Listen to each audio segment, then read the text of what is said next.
perkenalkan, saya Radesian Arlita Wiganda.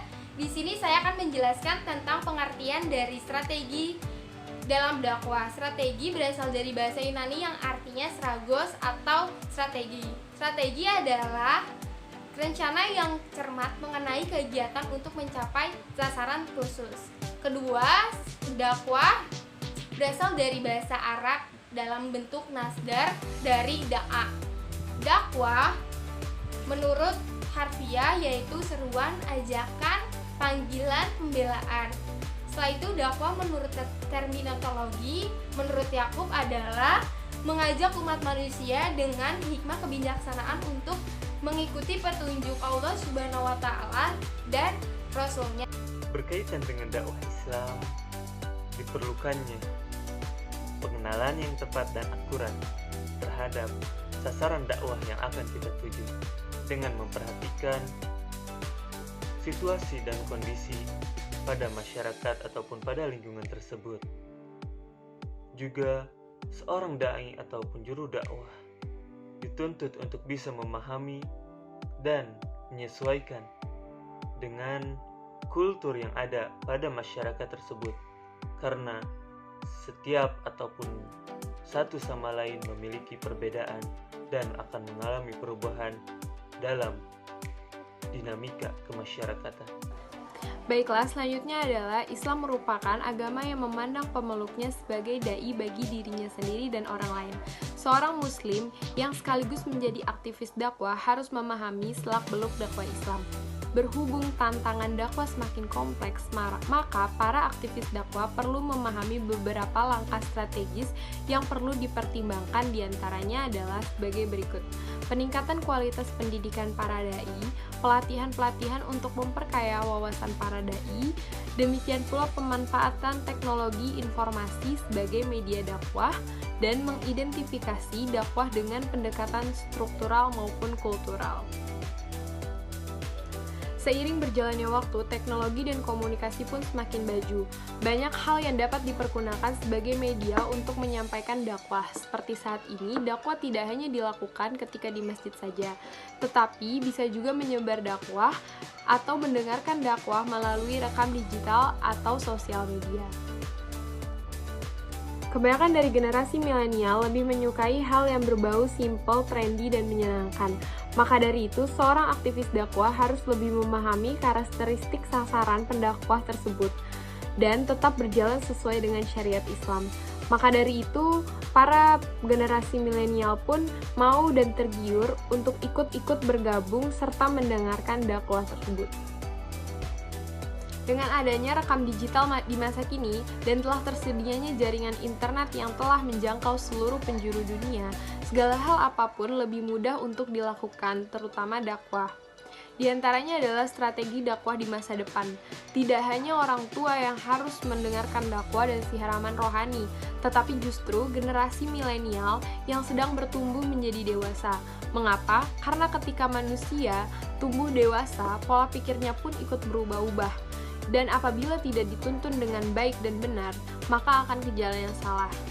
Begitu juga dengan generasi milenial pada pertumbuhan generasi-generasi masa kini hingga masa depan nanti.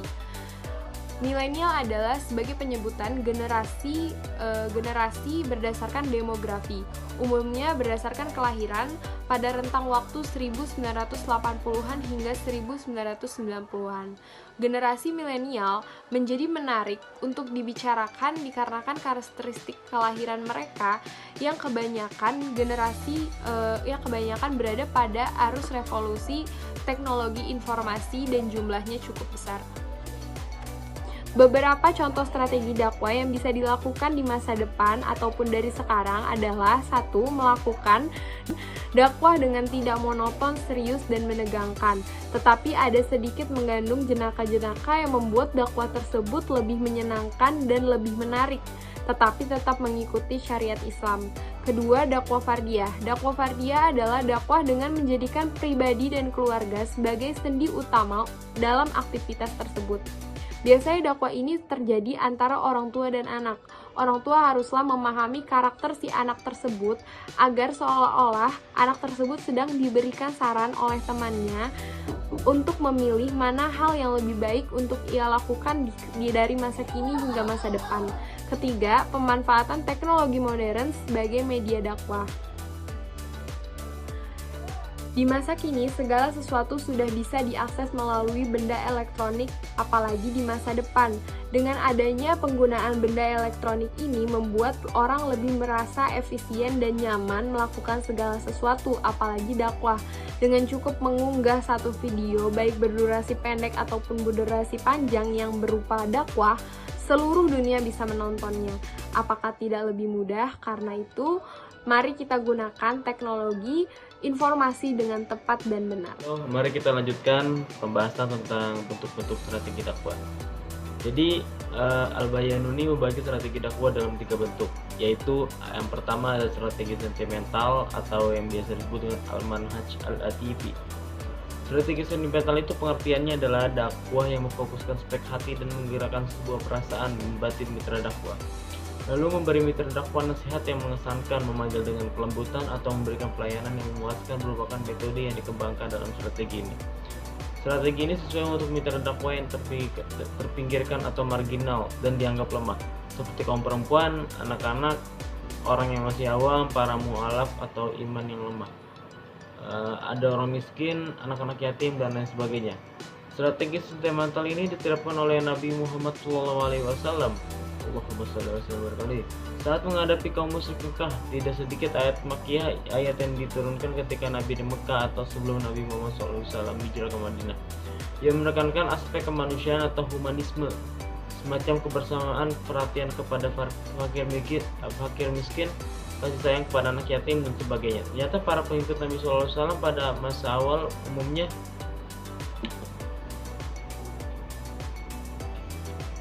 berasal dari golongan kaum lemah. Dengan strategi ini, kaum lemah merasa dihargai dan kaum mulia merasa dihormati.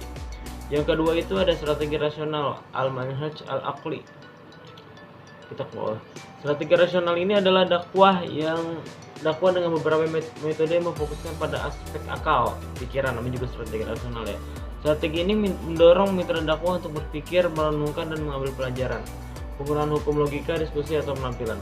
Contoh dan bukti sejarah merupakan beberapa metode dari strategi rasional. Al-Quran mendorong penggunaan strategi rasional dengan beberapa terminologi antara lain tafakur, tazakur, nazar, ta'amul, itibar, tadabbur, dan istifsar.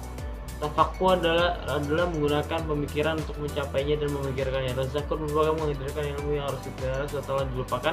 Nazar ialah mengharapkan hati untuk berkonsentrasi pada objek yang sedang diperhatikan. Ta'amul berarti mengulang-ulang pemikiran hingga menemukan kebenaran dalam hatinya. Iktibar bermakna berpindah dari pengetahuan yang sedang dipikirkan menuju pengetahuan yang lain.